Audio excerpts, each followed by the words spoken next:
সুপ্রিয় শিক্ষার্থীরা, সবাইকে অনেক অনেক প্রীতি ও শুভেচ্ছা জানাচ্ছি। আমি প্রদীপ কুমার মণ্ডল, তোমাদেরই প্রিয় প্রদীপ স্যার। তো আজকে আমরা অষ্টম শ্রেণীর আমরা বিজ্ঞান বইয়ের ষষ্ঠ অধ্যায়ের পরমাণুর গঠন নিয়ে আলোচনা করব। তার আগে তোমাদের কয়েকদিন ধরে প্রতীক, সংকেত এগুলো লেখা শেখাচ্ছিলাম, তাই না?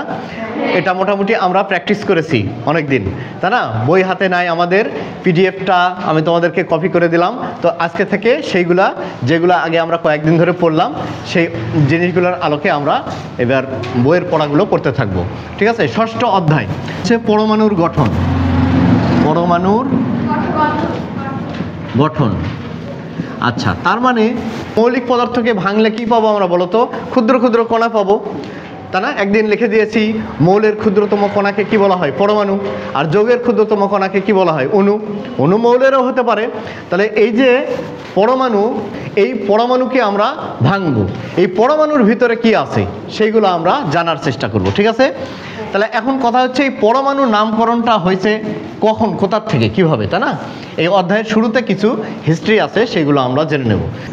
গ্রিক দার্শনিক ডেমোক্রিটাস সর্বপ্রথম, ডেমোক্রিটাস বলেছিলেন আজ থেকে প্রায় খ্রিস্টের জন্মেরও প্রায় কত 400 বছর পূর্বে।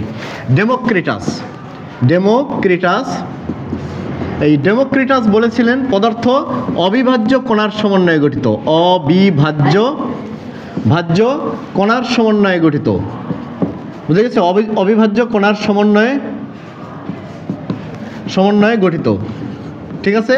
এই পদার্থটা কি নিয়ে গঠিত? পদার্থ অবিভাজ্য কণার সমন্বয়ে গঠিত, যাকে আর ভাগ করা যাবে না।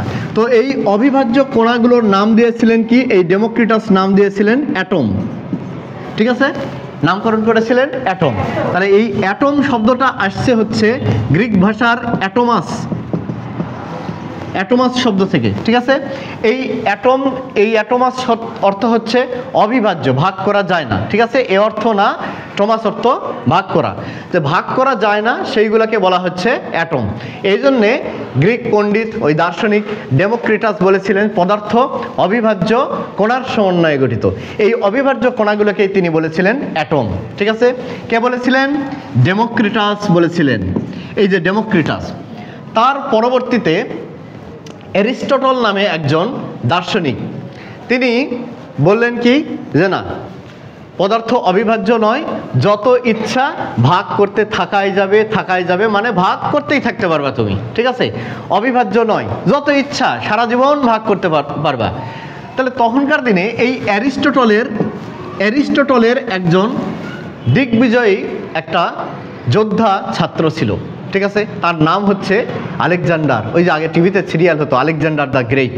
তো আলেকজান্ডার তার একজন ছাত্র ছিল, যে হচ্ছে একজন সম্রাটের ছেলে এবং সে একজন বড় যোদ্ধা।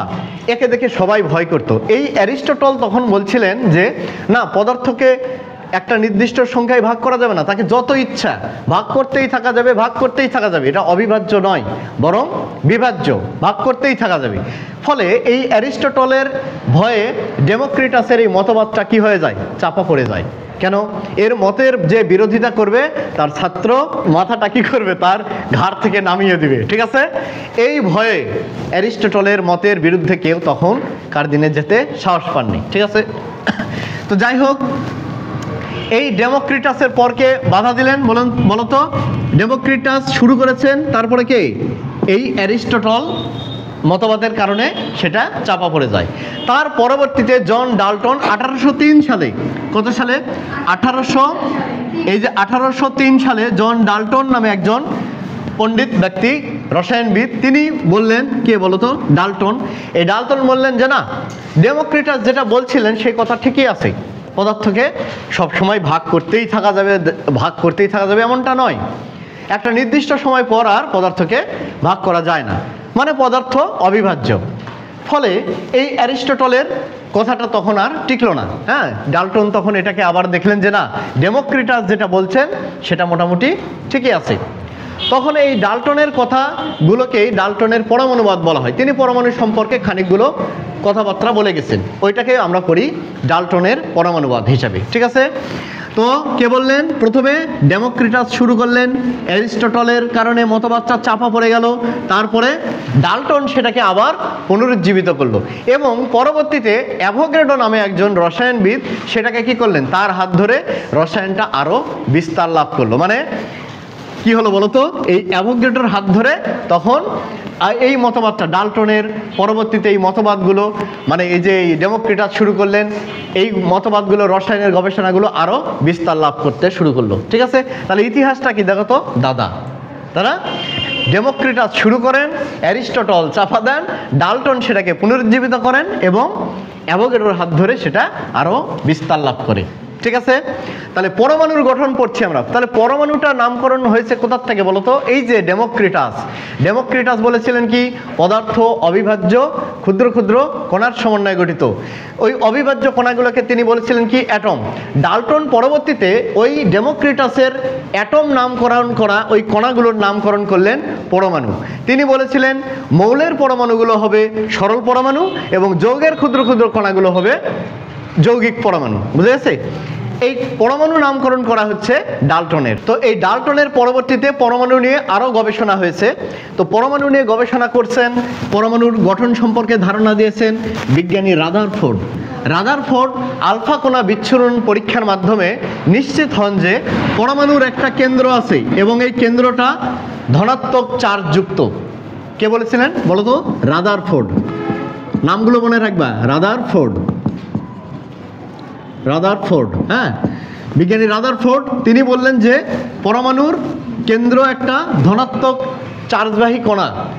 এই কণাটার নাম দিয়েছিলেন তিনি নিউক্লিয়াস। কি নাম দিয়েছিলেন? নিউক্লিয়াস।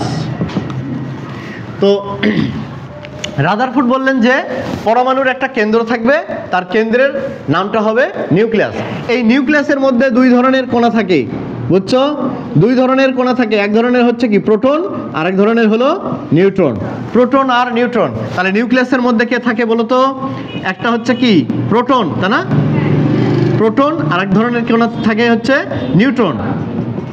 নিউট্রন, প্রোটন আর নিউট্রন। প্রোটনগুলোকে আমরা কি দিয়ে প্রকাশ করব? পি দ্বারা, তাই না?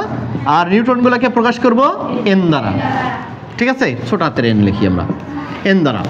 আর এই নিউক্লিয়াসের বাহিরে চতুর্দিকে আর এক ধরনের কণা থাকবে, সেটা হলো ইলেকট্রন। কি থাকবে? ইলেকট্রন। তাহলে কি কি কণা পেলাম পরমাণুকে ভাঙার পর? কি পেলাম? ইলেকট্রন। ইলেকট্রন। 2 নম্বর হলো প্রোটন, আর 3 নম্বর হলো নিউট্রন। Electron, proton, neutron. ঠিক আছে, এই 3 ধরনের কণা পাওয়া যায় পরমাণুকে ভাঙলে। তাহলে ডাল্টন যে বলেছিলেন, ডেমোক্রিটাস যে বলেছিলেন পদার্থকে আর ভাঙা যাবে না, তাহলে তো আবার ভাঙা গেল না? আর একবারই ভাঙা সম্ভব হয়েছে, তার পরবর্তীতে আর ভাঙা যায় না। তো পরমাণুকে ভাঙলে কয় ধরনের কণা পাই আমরা এখন? 3 ধরনের কণা পাই, ইলেকট্রন, প্রোটন, নিউট্রন। তাহলে নিউট্রন আর প্রোটন কার মধ্যে থাকে বলো তো? এই জিনিসটার নাম কি? নিউক্লিয়াস। পরমাণুর কেন্দ্রে থাকে কে? নিউক্লিয়াস। এই নিউক্লিয়াস নামকরণ করা কার? বিজ্ঞানী রাদারফোর্ডের। রাদারফোর্ড পরমাণুর কেন্দ্রের নাম দিয়েছেন কি? নিউক্লিয়াস। নিউক্লিয়াসটা কি ধরনের চার্জ বহন করে? ধনাত্মক। আর হচ্ছে নিউক্লিয়াসের বাইরে কে থাকে? ইলেকট্রন। ইলেকট্রনগুলো ঋণাত্মক। ঠিক আছে, বোঝা গেছে? আবার রিপিট করি, দেখো পরমাণুর গঠন সম্পর্কে অনেক বিজ্ঞানী অনেক ধারণা দিয়েছেন। তো সারমর্ম হলো পরমাণুর একটা কেন্দ্র থাকবে, তো কেন্দ্রকে নাম দিয়েছেন কি? কেন্দ্রের নাম কি বলতো? নিউক্লিয়াস। এই নিউক্লিয়াসের মধ্যে কয় ধরনের কণা থাকে? প্রোটন আর নিউট্রন। ঠিক আছে, প্রোটন আর নিউট্রন থাকে নিউক্লিয়াসের মধ্যে, আর নিউক্লিয়াসের বাহিরের দিকে কি থাকে? ইলেকট্রন। তাহলে কয় ধরনের কণা থাকে? Electron, proton, neutron. ক্লিয়ার? বোঝা গেছে? আচ্ছা, যারে ধরবো এবার সে বলবা। আচ্ছা, পরমাণুর কেন্দ্রে কি থাকে বলো তো? নিউক্লিয়াস। গুড। নিউক্লিয়াসকে ভাঙলে কয় ধরনের কণা পাবো? গুড। নিউক্লিয়াসকে ভাঙলে কয় ধরনের কণা, সেগুলোর নাম কি? Electron, proton, neutron. না, সরি, নিউক্লিয়াসকে ভাঙলে 2 ধরনের কণা পাবো। তাহলে প্রোটন আর নিউট্রন। নিউক্লিয়াসের বাইরে কি থাকে তুমি বলো? ইলেকট্রন। ভেরি গুড, ফাইন, সুন্দর সুন্দর। ঠিক আছে, আজকের ক্লাসটা খুব সুন্দর হয়েছে যে তোমরা সাথে সাথে সবই পেরে গেছো। আচ্ছা, সময় প্রায় শেষের পথে, তো তোমরা একটা কাজ করবা, এই যে এইটুকু আমি পড়াইছি, হ্যাঁ, এখান পর্যন্ত, এই যে পারমাণবিক সংখ্যা, ভর সংখ্যা, আইসোটোপের উপর পর্যন্ত তোমরা বাসায় একটু এইগুলো পড়ে, এই যে যেগুলো আমি পড়ালাম সেইগুলো একটু সুন্দর করে মনে করে আসবে, ঠিক আছে, ভালো করে পড়ে নেবে, ঠিক আছে। তো আজকের মতো আজকের ক্লাসটি এইখানেই রাখছি, এখানেই শেষ করছি। সবার সুস্বাস্থ্য মঙ্গল কামনা করে আজকের মতো এখানেই বিদায় নিচ্ছি। ধন্যবাদ সবাইকে।